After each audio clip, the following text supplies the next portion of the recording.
And so the 747 landed in Kyrgyzstan Air Force Base, and it was to refuel, and they didn't let it leave. They said we didn't have the licenses.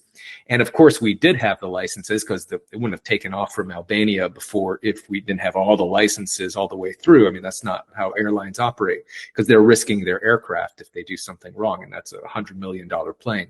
So we did have the licenses, but the authorities were telling us we didn't. And so we're like, what the hell is going on? And then they said they were going to like fine us $300,000 a day for every day it was on the tarmac, which they weren't letting it leave. So we better get the licenses. But we're like, we do have the licenses. They're like, no, you don't. We're like, what the fuck's going on? So we contacted the State Department in Kyrgyzstan. They have defense attaché.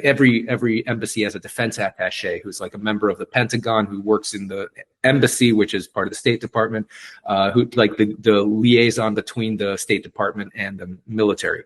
So the defense attaché was there to support us. So we kind of like, what's going on? He's like, let me contact my contacts. He's like, oh, this is the first time. This is really weird. I'm getting stonewalled. They're not answering my phone calls. Like, what's going on? He's like, I'm going to have to knock this up the chain of command. Eventually, what happened was they sent Robert Gates, who was the defense secretary, the leader of the Pentagon, had to fly to Kyrgyzstan to talk to them about this whole situation and about our plane.